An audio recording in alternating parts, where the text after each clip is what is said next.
नमस्ते, आप सभी का स्वागत है आज के इस कार्यक्रम में। और आज हम थोड़ा-सा देखेंगे कि भई 370 हटने के बाद में वहाँ के पाकिस्तानियों, यानी कि पाकिस्तान के पाकिस्तानियों और भारत के पाकिस्तानियों का क्या हाल है? और पाकिस्तान में जो क्लेम कर रहे हैं भाई कि पाकिस्तान उनका है, उनका क्या हाल है? आइए बात करते हैं सुमित पीर जी से। सुमित पीर जी, स्वागत है आपका।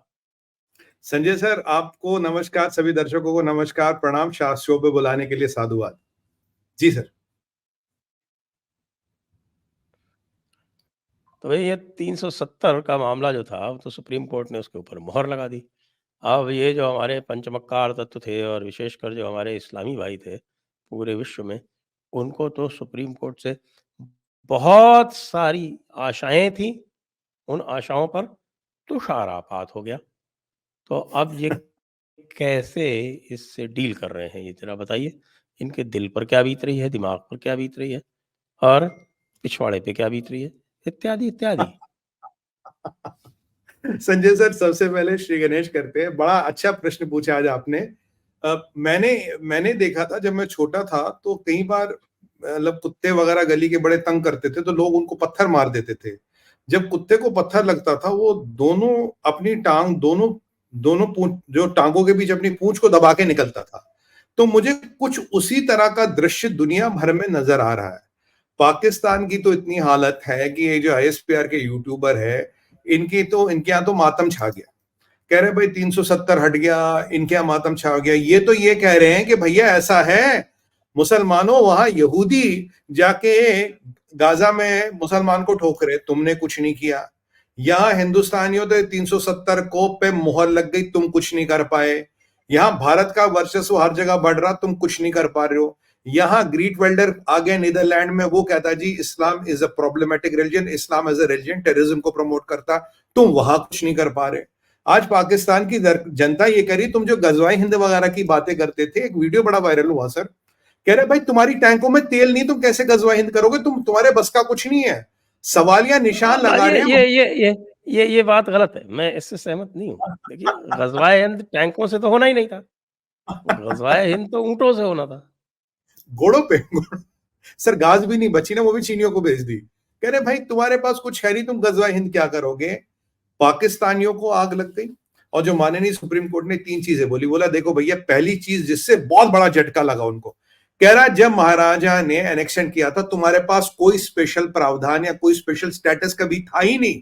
तो सबसे बड़ी जो प्रोपेगेंडा ध्वस्त होती है सर, 73 साल तक जो तुमने फसाड़ बनाए रखा, जो तुमने देश और दुनिया को बेवकूफ बनाया, स्पेशल स्टेटस, माननीय सुप्रीम कोर्ट ने कहा तुम्हारे पास तो था ही नहीं भैया कभी, you had never any special status. Point number 1।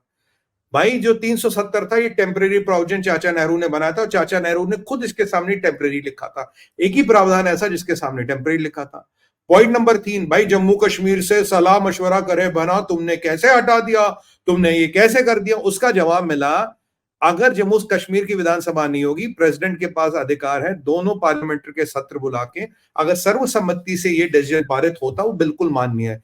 किसी भी प्रोसीजर की का उल्लंघन नहीं हुआ, तो यहां और नमक गिर गया। तो प्रोसीजर भी नहीं है, टेम्परेरी भी है, तुम्हारे पास तो स्पेशल स्टेटस था ही नहीं। इनफैक्ट तुमने 73 साल जो मजे लूटे हैं, बस तुम उसी में खुश रहो। और ये सब चलता रहा, तो अब उस दिन उमर अब्दुल्ला साहब का एक बयान आता है। उमर भैया हमारे कहते कहता अब तो मैं दो चार हफ्ते या कुछ महीने ऑफ ग्रिड जाऊंगा। ये जरा टॉम क्रूज का डायलॉग है, ऑफ ग्रिड जाऊंगा मैं और मैं अध्ययन करूंगा। वो तो इस वजह से, क्योंकि उसकी डिवोर्स एप्लीकेशन डिसमिस हो गई। हाँ, हो गई ना कल। और उसमें उसके बारे में एक बड़ी इंपॉर्टेंट चीज है सामने आई। इन्होंने एक वीडियो जारी किया उमर अब्दुल्ला जी ने, देखो जी मेरे घर के दरवाजे पे ताला लगा है। सर अगर आप वो वीडियो देखें, अंदर घर नहीं है, मुझे तो चाइना के एम्परर का महल नजर आया। 5-7 कोठियां है, पूरा अहाता है, जिसको ये गरीब खाना कहते हैं ना, गरीब खाना। इतने में तो मेरी जिस कॉलोनी में रहता हूं, मेरी कॉलोनी उससे छोटी है। सारे अपार्टमेंट मिलके भी उतने साइज के नहीं है जितना उसका गरीब खाना है। कई एकड़ों पे फैले हुए कई सारे मकान, कई सारे कोठियों में रहने वाला व्यक्ति कोर्ट में यह कहता है कि मेरी इनकम नहीं है कि मैं अपनी बीवी को वो क्या कहते हैं वो एलिमनी दे सकूं। तो ये पुलंदा दोस्त हुआ। इस उमर अब्दुल्ला के बारे में आपको एक बात बताऊं सर, जब ये चीफ मिनिस्टर था, मैं आपको याद दिलाऊं, सारे हिंदुओं को ये याद रखना चाहिए, हिंदुओं ने एक डिमांड की, बाबा अमरनाथ की गुफा के सामने एक डिस्पेंसरी बनाएंगे, टेम्परेरी डिस्पेंसरी, टेंटों की, भाई कोई वहां जाता तकलीफ होती है, ये होती है, डिस्पेंसरी बनाए। इसने जमीन देने से मना कर दिया, कहता है कश्मीर की इकोलॉजी इकोलॉजी खराब होगी उससे। तब मैंने इसको कहा था कहीं टीवी चैनलों पे, मैंने कहा कश्मीर किसी के बाप का नहीं है, अगर तुम्हें लगे कश्मीर तुम्हारी जागीर है, वो नहीं है, तुम कश्मीर के बादशाह नहीं हो, यू डोंट इनहेरिट कश्मीर। और इसके परदादा का नाम अगर आप देखेंगे तो वो कश्मीरी पंडित ही था, इसका परदादा कश्मीरी पंडित था, ये हिस्ट्री है। इसने सर हिंदुओं को जमीन देने से मना कर दिया, क्यों? जिस अमरनाथ जी की यात्रा से लाखों करोड़ों रुपए आता, मतलब इतना पैसा आता इकोनॉमी में, वहां अगर 4-10 टेंट हिंदुओं के लग गए, इकोलॉजी खराब होगी कश्मीर को। इस लेवल का जहादी है। आपको याद है वाजपेयी जी ने मौका दिया था, क्या बोला जाते था, ये लोग, हमने इन पे भरोसा किया, ये लोग। और जबकि जबकि इसके पिताजी फारूक अब्दुल्ला खुद कहते हैं भाई मैं तो कश्मीरी पंडित हूं, मैं तो कन्वर्टेड हूं, पर इसकी मानसिकता टोटल अलग है। अब कल ये गड़ियाली आंसू बहा रहा था, देखो जी मेरे चेन पे ताला लगा, मेरे घर पे ताला लगा दिया, मुझे बात करने दे। उमर अब्दुल्ला एक बात बताओ भाई मुझे, ये अध्यादेश आया, फैसला आया, 10 लोग भी सड़कों पे आए क्या? तो तू मतलब हु आर यू, मतलब तू अपना वीडियो खुद बना बना के खुद इंटरनेट पर लोड करके मुझे पूछा नहीं, भाई तू है कौन, तेरा सपोर्ट है क्या? और जब ये डिलिमिटेशन जो अब जारी होगी, वो भी तेरा जो सपना था वो भी ध्वस्त हो जाएगा, क्योंकि अब जम्मू के पास भी 46 सीटें आ गई है, 43 सीटें जम्मू के पास है, 46 तुम्हारे पास है, 3 सीटें रिजर्व हो गई, 2 कश्मीरी हिंदू अब्लिक पंडितों की, 1 पाकिस्तान से आए रिफ्यूजियों की। तो मतलब अगर मैं आकलन करूं सर, जिसके पास 45 सीटें वो जीत जाएगा। ये उस दौर का राजनेता संजय सर, 7% वोटिंग होती थी कश्मीर में, ये मुख्यमंत्री बनता था। ये बताइए 7% वोटिंग में मुख्यमंत्री, क्यों? जम्मू पूरा वोट दे दे, लद्दाख पूरा वोट दे दे। 15% वैली पे 65% सीटें थी, जिसने श्रीनगर वैली जीती या कश्मीर जीता वो सारा जीत गया। 7-7% वोटिंग पे मुख्यमंत्री बनने का चमत्कार अगर दुनिया ने किया है तो इन्होंने और महबूबा जी ने किया है। अब इनको तकलीफ तो होगी। 100 करोड़ रुपए का रेनोवेशन लगा है सरकारी बंगलों पे, और 370 से पहले एक बार जो बंगला मिल गया वो इसी का हो गया, वो वापस नहीं ले सकते। कल आप मुख्यमंत्री नहीं, वो बंगला आपका हो गया। ऑल वेदर स्विमिंग पूल, लाखों रुपए के पर्दे, लाखों रुपए के कटलरी खरीदते थे। अब तकलीफ तो होगी ना कहीं ये सारा बंद हो गया। और इन्हें लगता था कश्मीर जागीर है, बस भारत का फौजी हिफाजत करेगा, सरहद पे गोली वो खाएगा, टेररिज्म को हम प्रमोट करेंगे, पैसा हम खाएंगे, गोली फौजी खाएगा, और हिंदुओं का टैक्स पेयर का पैसा यहां आता रहेगा, हमारा काम चलता रहेगा। सर मैं ऑन रिकॉर्ड आपको बोल दूं, highest revenue generating body for जो पुराना स्टेट था जेएंडके का, वॉज माता वैष्णो देवी श्राइन। इनके पिताजी जब वहां कुछ थे, कुछ पोस्ट पे थे, इन्होंने, इस सरकार ने इतना पैसा उधार लिया वो आज तक वापस नहीं दिया। शनाज जी थोड़ा थोड़ा पैसा वहां वापस करने लगे। सवाल ये है उमर अब्दुल्ला की असलियत। और ऐसे किले में रहने वाला व्यक्ति कहता मेरे पास बीबी को एलुमनी देने का पैसा नहीं है। सुप्रीम कोर्ट ने खैर वो चीज खारिज कर दी। अब शादी क्यों करनी है क्यों नहीं करनी आपको भी पता, मुझे भी पता है, दिक्कत कहां है। अब चलते हैं दूसरा कैरेक्टर इसमें, महबूबा मुफ्ती जी। महबूबा मुफ्ती जी का आता बयान, कहता ये एक पड़ाव है, अभी मंजिल नहीं आई, ये एक पड़ाव है महबूबा जी।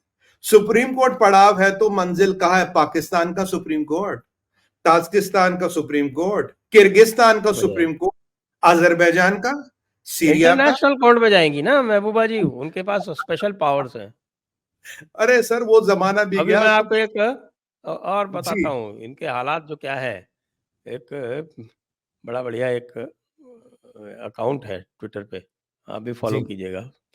जी। उसका हैंडल है जंगजू जर्नैल, पैरोडी अकाउंट है। अच्छा। तो उसको क्या कहता है? वो कहता है I miss the good old days when Manmohan Singh would cry like Dehati Aurat after terror attacks and we would make fun. Now Taliban is making fun as we issue statements. क्यों? क्योंकि पाकिस्तान कह रहा है तालिबान से, foreign office कह रहा है कि आप जो है स्ट्रॉन्ग एक्शन लीजिए डेरा इस्माइल खां के अटैकर्स के विरुद्ध और उनको पाकिस्तान को हैंड ओवर कीजिए। कहा भाई वाह, मजा आ गया। ये तो अननोन गनमैन से भी एक कदम आगे बढ़ के मामला चल रहा है। सर ये और महबूबा का इसीलिए आपको आप याद। देख रहे हैं अब स्टेटमेंट उनके और किस पे आ रहे हैं? ये स्टेटमेंट आ रहे हैं और 370 को लेके क्या क्या वाह, स्टेटमेंट आ अब रहे हैं, क्या क्या जबरदस्त। और इसके पाकिस्तान से ज्यादा तो ये जो यहाँ पाकिस्तान की मानसिकता रखने वाले लोग हैं, इनकी बात करें ना। ये 370 पे महबूबा जी कह रही थी खून की नदियां बहेंगी, तिरंगे को कंधा देने वाला कोई नहीं रहेगा। आज तो शंकराचार्य के मंदिर के ऊपर महादेव की भूमि पे बाशान तिरंगा लहरा रहा, कोई खून की नदियां नहीं बही महबूबा जी। जिन्होंने खून की नदियां बहाने की बात की ना बंदूकें लेके, आज वो 3 फुट जमीन के नीचे दफन है। और अभी अमित भाई शाह ने भी कहा जहां एनकाउंटर होता आतंकवादी को वहीं पूरे धार्मिक रीति रिवाज के साथ दफन किया जाता, बॉडियां नहीं दी जाती। मैंने सर 2% 1% जो भी कंट्रीब्यूशन था मैंने बहुत कंट्रीब्यूट किया था। मैंने कहा था भाई अगर आतंकवादी का फ्यूनरल फौजी से ज्यादा होगा, इससे बड़ी लानत हमारे लिए कुछ नहीं होगी।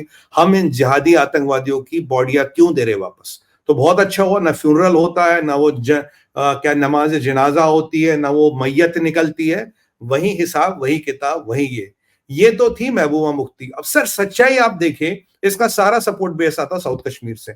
साउथ कश्मीर को आप स्टडी करें, अब ऑनेस्टली ये है सर, ये पीडीपी कहां खत्म होता है, ये जमाते इस्लामी कहां खत्म होती, पीडीपी कहां शुरू होता है, पीडीपी कहां खत्म होता है और हिजबुल मुजाहिदीन कहां शुरू होता है, इसका आकलन बड़े बड़े लोग नहीं कर पाए, क्योंकि ये सारे लोग मिले हुए हैं, सारे लोग मिले हुए हैं। और इन्होंने भी, इनके पिताजी जब वंदहामा में डिजास्टर हुआ था ना सर, बेचारे जब 2 साल के बच्चे को क्लाशनिकोव की गोलियों से बूंदा गया था क्योंकि उसका नाम शिवा था और वो हिंदू था, तब आप गूगल आज भी कीजिए सर, वंदहामा डिजास्टर में इनके पिताजी मुफ्ती मोहम्मद सैयद चीफ मिनिस्टर थे सर, सूट और टाई लगा के गए थे, सूट और टाई लगा के गए थे। आप देखिए संवेदनशीलता क्या है, देखिए सेंसिटिविटीज क्या। 2 साल के बच्चे को बूंद दिया गया क्योंकि वो हिंदू था और उसका नाम शिवा था, और इसलिए वहां चीफ मिनिस्टर साहब सूट और टाई लगा के जाते हैं। छठी सिंह पूरा हुआ, क्या किया आपने, क्या किया आपने? हजारों करोड़ रुपए लूटे। और ये सारे लोग मिलके कहां गए थे? गुपकार गैंग। गुपकार गैंग क्या जा रही थी, हम चाइना के पास जाएंगे। तो संजय सर, इन्होंने शी जिनपिंग को फोन लगाया क्या? अच्छा, ये ली कैशिंग से बात कर रहे थे, ली कैशिंग तो निपट गया। नहीं, फिर बोलेंगे हम डैंग से बात करते थे, डैंग भी निपट गया। अच्छा नहीं, कौन है वो, जोमिन से बात कर रहे थे, वो भी निपट गया। भाई अब होजिनताओ बचा है, शी जिनपिंग बचा है। शी जिनपिंग को फोन लगाया क्या था? ये वही लोग हैं जो भारत को धमकी दे रहे थे हम जाएंगे चाइना के पास। अब बता रहा हूं क्यों नहीं गए चाइना के पास। अब्दुल्ला साहब, बीजिंग हुआ ही है ना, जरा देखिए वहां पे जो री इंजीनियरिंग कैंप्स होते हैं, उनके री एजुकेशन कैंप्स, उनमें कुछ देर रहिए, जरा आभास कीजिए चाइना की हॉस्पिटलिटी का। चाइना की हॉस्पिटलिटी कैसी होती है, वो कैसे कैसे आपको री एजुकेट करते, तो जरा ये चाइना में। और कल तो पार्लियामेंट में ये कह रहे अब्दुल्ला साहब, कश्मीर गया भाड़ में, जहन्नुम में, कश्मीर गया जहन्नुम में। तो अब्दुल्ला साहब, आपने तो बोला था ये मोदी आएगा 200 साल तक हुकूमत करेगा, आर्टिकल 370 नहीं हटा पाएगा। अरे ये तो 9 साल में हटा दिया, सुप्रीम कोर्ट से भी कोई रिलीफ नहीं मिला। आप तो कह रहे थे 200 साल तक नहीं हटा पाएगा।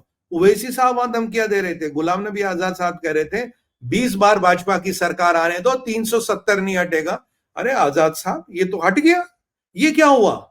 और सबसे आपको इंटरेस्टिंग चीज बताऊं सर, उमर अब्दुल्ला, जिसने टेंट लगाने की परमिशन हिंदुओं को नहीं दी है, मैं ये मेरे ना दिल पे लिखी है बात, टेंट लगाने की परमिशन इसने नहीं दी। ये कल जब ये सुप्रीम कोर्ट में इसने अर्जी लगाई थी 370 के अगेंस्ट, कपिल सिब्बल साहब, बड़े बड़े दिग्गज वकील लगे थे, बहुत बहुत पैसा लगाया इन्होंने। वैसे उस सब के लिए फंडिंग है इनके पास, पर डिवोर्स के लिए फंडिंग नहीं, वो अलग विषय।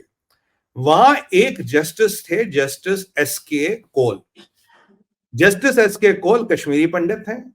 She was born in Srinagar. अब वो 1990 में निकले या पहले निकले मुझे नहीं पता, पर उनके रिश्तेदार, उनके चाचा मामा भतीजे वतीजे सब 90 में निकले होंगे जब जब वहां जेनोसाइड हुआ। उस जेनोसाइड में आपने एसके कोल को यह सोच के भगाया कि कश्मीर तेरे बाप का नहीं है, मेरे बाप का है। ये मतलब सीधी सी बात है। और वो तो गजवाए हिंद का पहला स्टेप था sir, that was first step of Ghazwa Hind. गजवा हिंद की शुरुआत कहां से होगी भाई? यहां तो 1.5% हिंदू है, इसको निकालो। गजवा हिंद की पहली मोहर और पहला झंडा कश्मीर में लगाएंगे, ये आईएसआर और इनकी मिली भगत थी। अब उसी कश्मीरी पंडित के सामने, उसी जस्टिस एस के कोल के सामने ऐसे खड़े थे, मिलॉर्ड, माई बाप, हमारी अर्जी है। कहां सोचा था इन्होंने सर ये दिन आएगा? देखिए महाकाल की क्या माया है। कहां सोचा था इन्होंने आएगा? जिस कश्मीरी पंडित को तुमने उठा के फेंक दिया, जिसके परिजनों को उठा के फेंक दिया, आज उसके सामने गिड़गिड़ाओगे, उसके सामने भीख मांगोगे 370 वापस लाओ। अब उमर अब्दुल्ला भाई, तुमने तो ये भी कहा था 370 नहीं आएगा तो मैं राजनीति छोड़ दूंगा। महबूबा जी, आपने भी कहा था 370 नहीं आएगा तो राजनीति छोड़ देंगे। मैं पूछ रहा हूं जयपुर डायलॉग के माध्यम से, अब आप आईएसआई वगैरह से मीटिंग करें और एक शुभ मुहूर्त निकाले कि अब राजनीति कब छोड़ रहे हैं, क्योंकि राजनीति तो छोड़ने का आपका समय आ गया है। अगर अब राजनीति नहीं छोड़िएगा तो कब छोड़ेंगे? देखिए, अब 7% वोटिंग पे आप जीत नहीं पाएंगे, फिक्स्ड मैच रहा नहीं। और जिस कश्मीरी पंडित को आपने हिंदू को बताया 2 रिजर्वेड सीट्स हो गई, जो पीओजे के से रिफ्यूजी आए थे, पाकिस्तान की से आए थे, उनकी भी एक सीट हो गई, और 24 सीटों का फैसला होना भी बाकी है।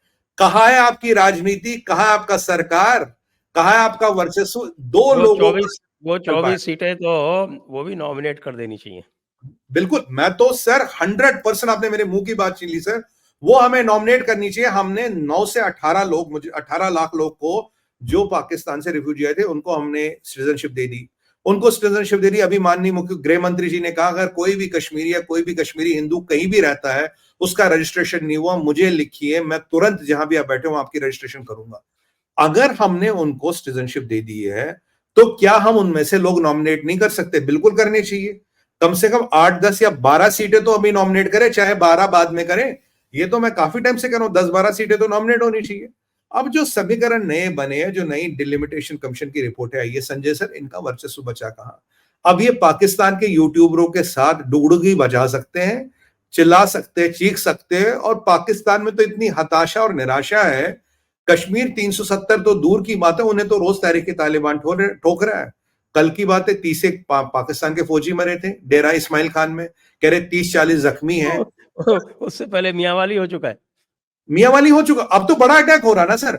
मेरा मेरा अंदेशा ये है कि पाकिस्तान चाहता क्या, ये प्रैक्टिस हो रही है, टारगेट प्रैक्टिस हो रही है, क्योंकि जो तहरीक जिहाद पाकिस्तान ने वीडियो रिलीज किया है नाइट विजन ग्लासेस के साथ, सारा इक्विपमेंट उनके पास है, चुन चुन के पाकिस्तान के सिपाहियों को मारे। अब पाकिस्तान के सिपाही के पास, आप तो जानते हैं सर, बंदूक है तो गोली नहीं है, टैंक है तो पेट्रोल नहीं है, टिफिन का डब्बा है पर उसमें रोटी नहीं है। अब देखिए, तहरीक जहाज जैसी संस्था जाके अगर इतने लोगों को मार लेती है, अगर इतने लोगों को निपटा देती है, तो क्या है पाकिस्तान के फौजी के पास? पाकिस्तान तो रिटेलिएट भी नहीं कर पाया। पाकिस्तान का फौजी कुड नॉट इवन रिटेलिएट। ये हकीकत है संजय सर। सर, मेरी मेरी आ रही है आपको? हाँ, कैन बिल्कुल यू आ हेयर रही मी? है। अच्छा, यस, ठीक है। मेरा वीडियो थोड़ा फ्रीज हो गया, पता नहीं क्यों, या मुझे लग रहा है। तो ये हकीकत है सर। अगर ये चीजें हो रही है, तो पाकिस्तान की आर्मी अभी तहरीक जहाद का मुकाबला नहीं कर सकती। अगर तुम तहरीक जहाद का मुकाबला नहीं कर सकते, तुम भारतीय फौज का क्या खाक मुकाबला करोगे? ये तो शुक्र मनाओ हम यूपी पुलिस नहीं भेज रहे हैं। वहां यूपी पुलिस को भेज देंगे ना, तो वही पाकिस्तान जीत के आ जाएगी। आज आर्मी को भेजने की भी जरूरत नहीं रहेगी भाई। तुम्हारी औकात कुछ नहीं बची है, यू आर नथिंग। और अभी जो तुम मीटिंगें कर रहे हो जेलेंस्की से मीटिंगें कर रहे हैं सर। जेलेंस्की को असला बेचने की तैयारी कर रहे हैं कि जेलेंस्की को असला बेचेंगे। ये कर रहा पाकिस्तान, ये है उनकी हरकतें। और ये करेंगे गजवाए हिंद, मतलब। और इन्होंने क्या कहा था? इन्होंने कहा था, जब किसी मुसलमान पे आपदा आएगी, तो पाकिस्तान की जो ये गाजी और गजनियों की फौज है, ये जाके वहां लड़ेगी। पाकिस्तान हर मुसलमान के लिए लड़ेगा, पाकिस्तान के पास इस्लामी बम है। अब ये क्या हो गया? न पाकिस्तान की फौज लड़ पा रही है, न इस्लामी बम चल रहा है, न कुछ हो रहा है। तो ये इनके हौसले इतने ठंडे क्यों हो गए? डर गए क्या?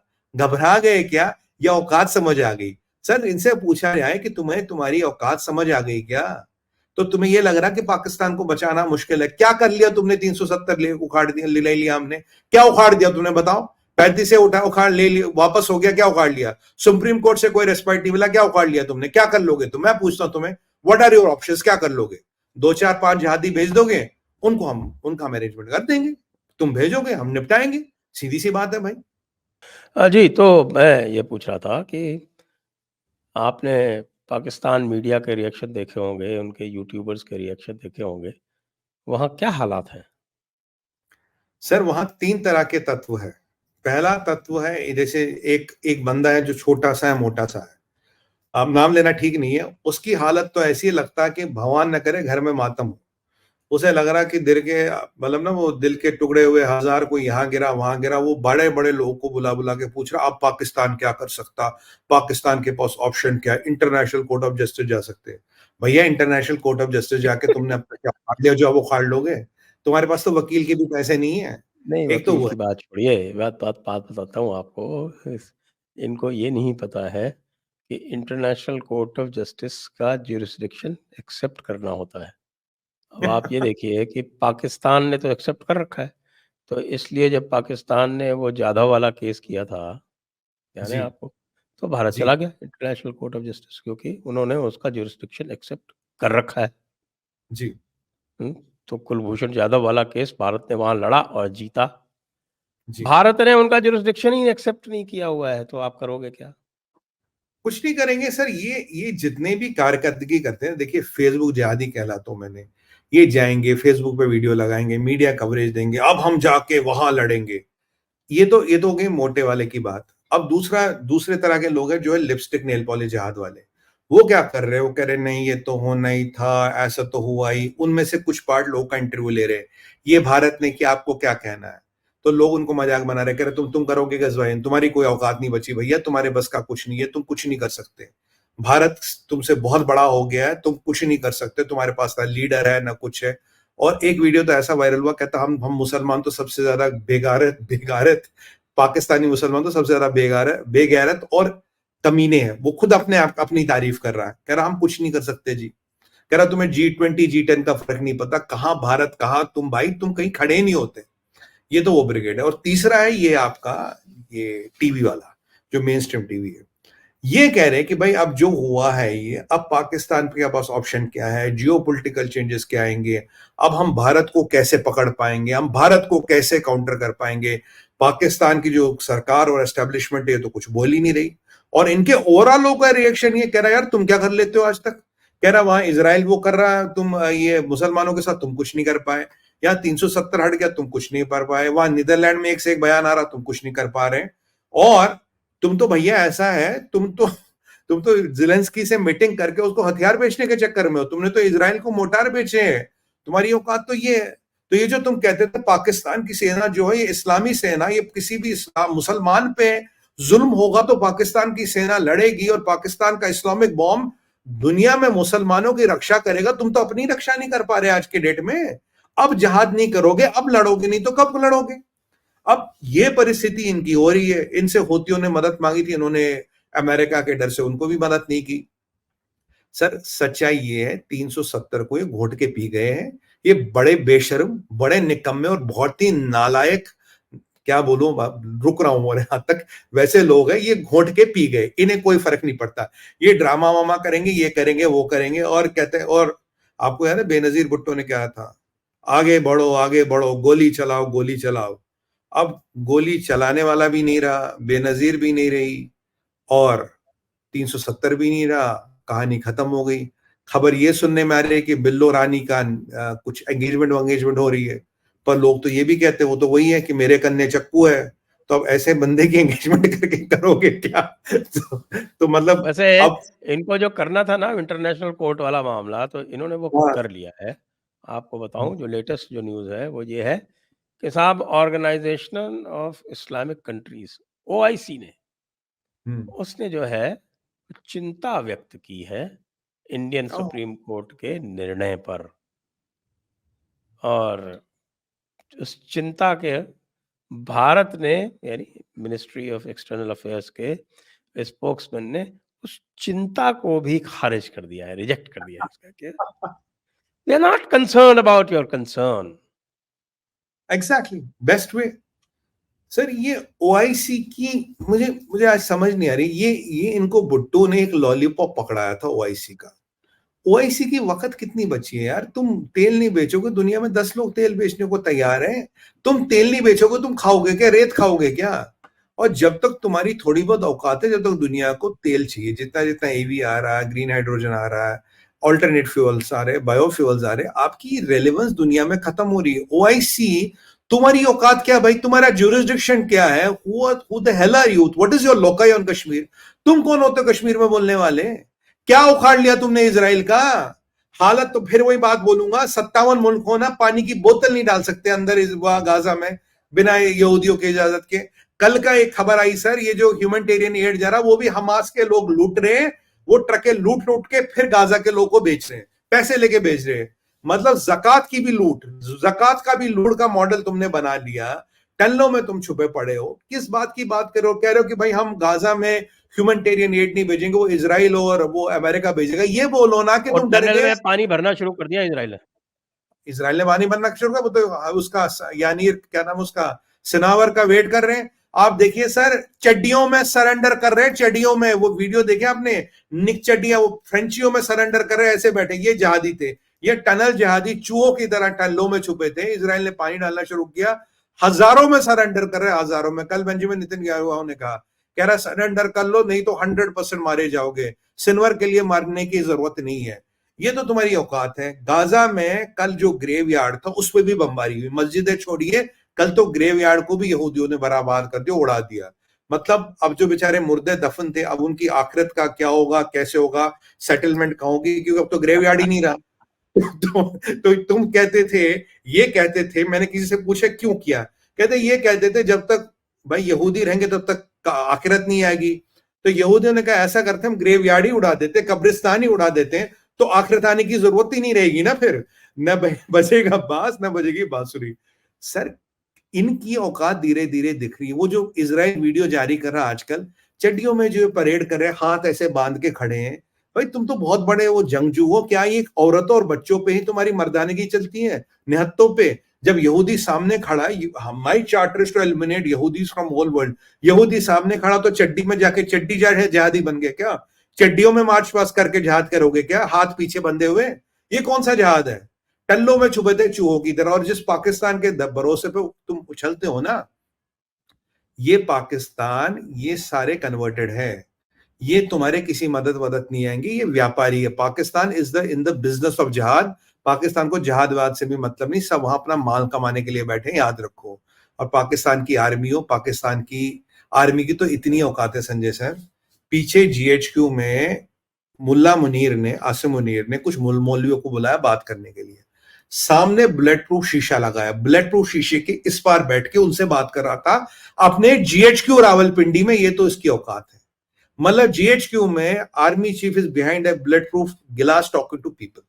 तुम किसकी बात कर रहे हो? कौन से इस्लामिक बम की बात कर रहे हो? सर इनकी औकात इतनी है। और ये ओआईसी वाले ना खाबे गफलत में जीते, भ्रम में जीते हैं। और अगर ओआईसी जेन्युइन ऑर्गेनाइजेशन होती, दुनिया में सेकंड मुस्लिम बिगेस्ट पॉपुलेशन, यहाँ तो हम ओआईसी के मेंबर क्यों नहीं भाई? कौन से ओआईसी की बात कर रहे हो? तुम एक इस्लामिक एजेंडा चलाते हो, और तुम्हें लगता है कि तेल के दम पे you can hold world by balls. वो टाइम गया।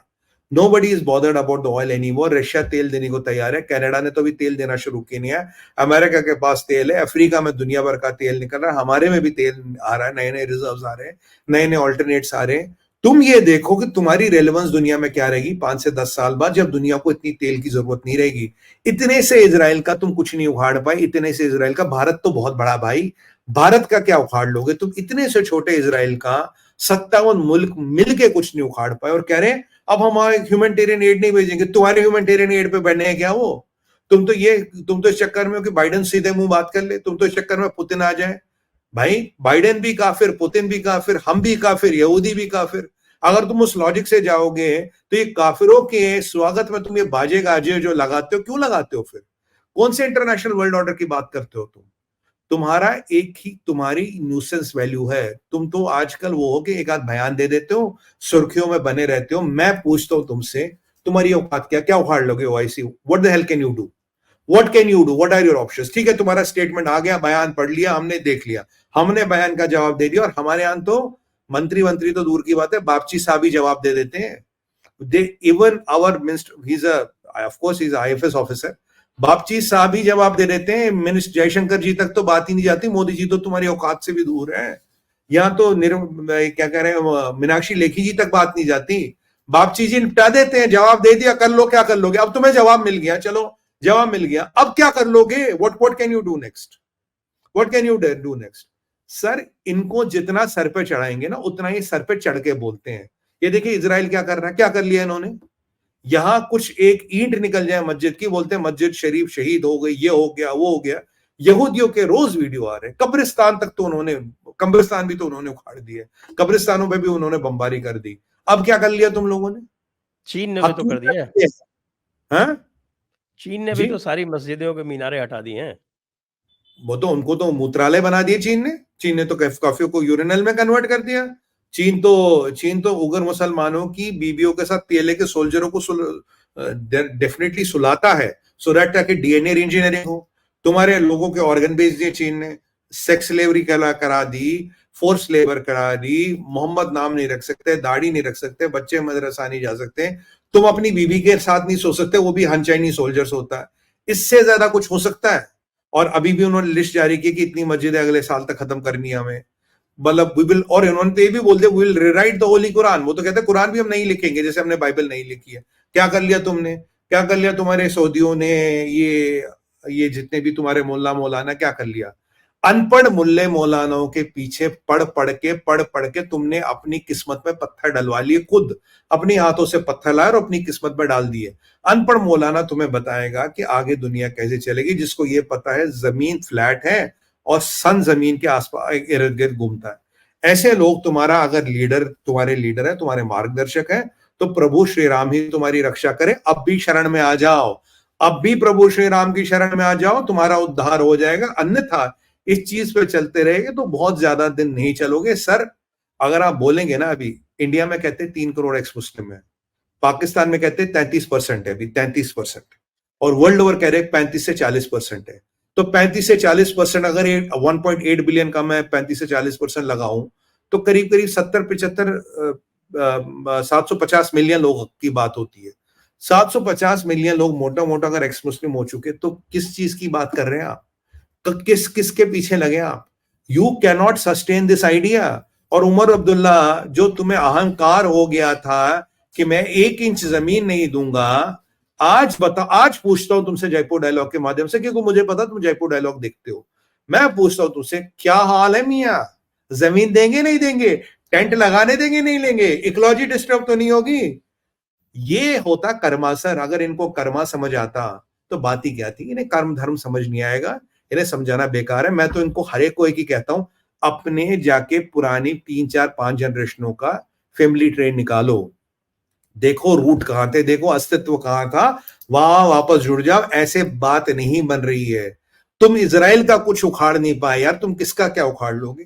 किस पाकिस्तान के भरोसे बैठे हो जो चारों जंगे हार चुका है, जिसकी औकात कौन सा 370 लाएगा? अभी आसिम मुनीर ने कहा था ना, हम कश्मीर के लोगों के साथ है। तो आसिम मुनीर क्या कर रहा है भाई? अब क्या कर रहा है? तू हट गया, अब सुप्रीम कोर्ट ने भी हटा दिया। मतलब इनकी हिपोक्रेसी की लिमिट नहीं सर। ये वो वाले कहते हैं ना, क्या गरजने वाले गरजने बादल वाले बरसते नहीं। कभी बादल नहीं, और गली के कुत्ते हमेशा भौंकते रहते हैं। तो गली के कुत्तों के भौंकने से कोई किसी को डर लगता नहीं है। ये तो औकात है इनकी भी। इसीलिए मैंने बताया, दो टांगों के बीच दुम लगा के बीच में भागते हुए नजर आ रही है सारे। और जो तुमने सोचा था गजवाए हिंद कश्मीर में करोगे, कर लिया गजवाए हिंद। इथनिक क्लेंजिंग कर लोगे, कर लिया।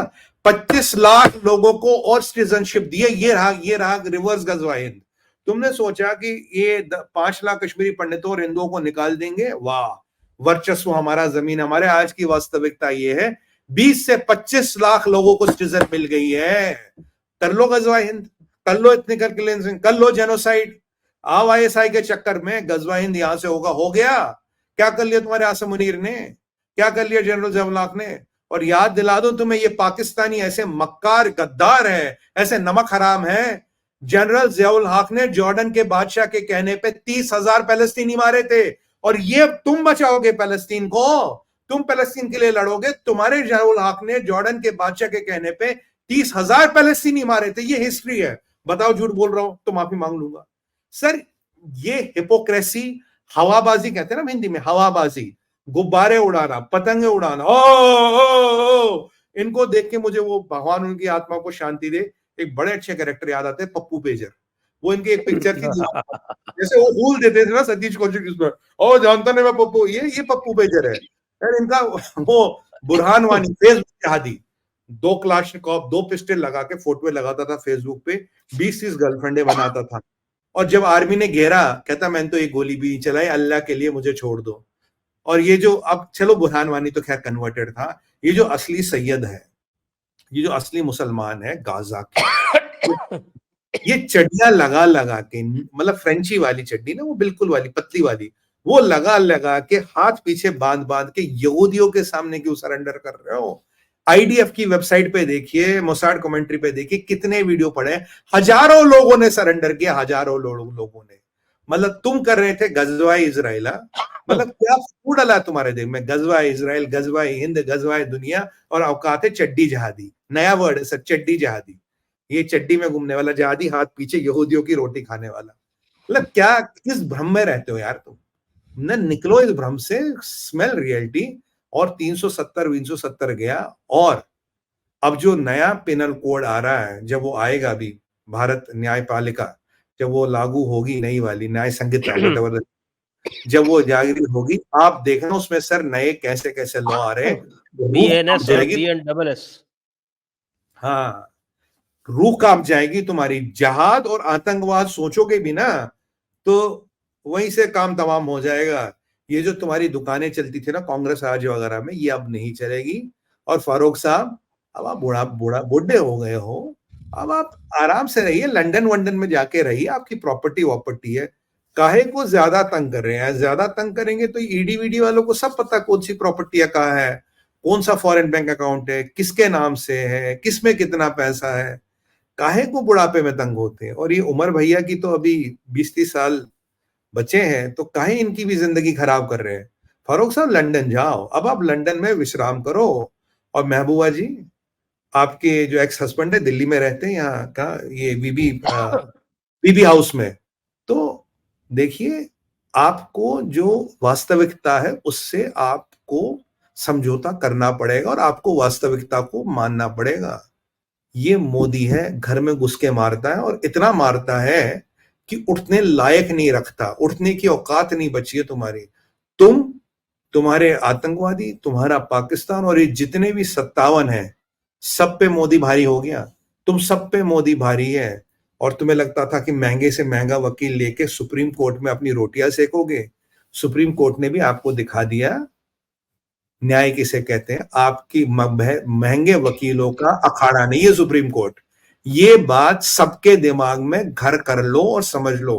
महंगे वकील लेके आप कुछ भी कर लोगे, कोई भी एजेंडा चलाओगे, वो संभव नहीं है। 370 is buried, done and dusted, and the grave is doesn't even have a tombstone. जो जहां उसको बरी किया ना, उसके ऊपर वो क्या कब्र का पत्थर या टॉम्बस्टोन जो कहते हैं, वो भी नहीं है। इस वास्तविकता से समझौता कर लो। 20 से 25 लाख लोग को सिटीजनशिप मिली है। इसका आकलन करो, इलेक्शन में क्या हो रहा है, इसका आकलन करो, डिलिमिटेशन में क्या हो रहा है। 3 सीटें रिजर्व हो गई है। जम्मू भी लगभग लगभग तुम 46 पे और जम्मू 43 पे, 3 सीटें रिजर्व है भैया, 3 सीटें। 47 43 है। हाँ, अब आंकलन लगा लो, गेंद कहीं भी जा सकती है। और 24 सीटों पे रिजर्वेशन करने की संभावना या नॉमिनेशन की संभावना पूरी पूरी है। तुम ये देखो कि आने वाला टाइम में जो पेंशन मिल रही है वो बंद ना हो जाए कहीं। कहीं इतना तंग मत करो कि पेंशन मिलनी भी बंद हो जाए। उमर साहब, जगह तो आपने टेंट की नहीं दी थी। महाकाल की ऐसी माया है कि पूरा कश्मीर हमारा हो गया। और जाते जाते एक बात बताऊं, आपके परदादा भी कश्मीरी थे, पंडित। और मुझे बताओ यार एक बात, ऋषि कश्यप की भूमि कश्मीर, कश्यप के वंशज हम। नहीं, मुझे तो लगता है कि इनसे कहना चाहिए कि भाई अब करो, घर वापसी कर लो चुपचाप। हाँ, अब वही मैं कह देखो, रहा हूँ। आपको एक बात बताता हूँ कि अभी तो सऊदी अरब में वो मूर्ति पूजा वापस आरंभ कर रहे हैं। कह रहे हैं हमारी जो 3 देवियाँ हैं, हम उनकी पूजा हाँ, करेंगे। तो तुमको क्या बिल्कुल समस्या हो है? रहा है। तुम्हारे तो भाई ये विश्व का सबसे महान ये मूर्ति पूजक देश है, सबसे महान संस्कृति है। यहाँ तो तुमको कतई किसी भी प्रकार की कोई भी शर्म नहीं होनी चाहिए। बिल्कुल, तो हम आह्वान कर सकते हैं सारे भाई हमारे जो हैं कि आ जाओ, वापस आ जाओ। और हाँ, वापस मतलब आप जो है, जब सऊदी अरब में देवियों की पूजा आरंभ हो गई, तो तुम्हारे तो भाई ओरिजिनल यहाँ सरस्वती देवी का ये स्थान है। सरस्वती देवी को पूजा आरंभ करो वापस। चलिए तो आज और का फिर कार्यक्रम हम यहीं पर विराम देंगे। बस एक दो लाइन बोलनी थी उमर अब्दुल्ला को कि ऐसा माया हुई कि पूरा कश्मीर हमारा है, तुम्हारे घर में गिरफ्तार हो, तुम्हारे घर में गिरफ्तार हो। और ये जो सऊदी अरबिया में जो मूर्ति पूजन हो रहा, कभी उन मूर्तियों की जरा यहाँ की मूर्तियों से तुलना कीजिए, काफी सिमिलैरिटी है, काफी ज्यादा सिमिलैरिटी है। अभी आने वाले टाइम में क्या क्या होगा, भविष्यवाणिका की माने तो भविष्यवाणिका में भी लिखा sir, Saudi Arabia after few years, पता नहीं कितने साल बाद, will have a Hindu king. ये भी प्रेडिक्शन है और चीजें वहां जुड़ती नजर आ रही है। इसी के साथ आज का कार्यक्रम यहीं हम इसको विराम देते हैं। आप सभी दर्शकों को बहुत-बहुत धन्यवाद। सुमित तीर जी को भी बहुत-बहुत धन्यवाद। जय हिंद, जय भारत, वंदे मातरम। संजय सर, आपको बहुत बहुत सादर आभार और धन्यवाद। सभी दर्शकों को धन्यवाद। भारत माता की जय, वंदे मातरम। और जाते जाते हर हर हर हर हर महादेव। महादेव।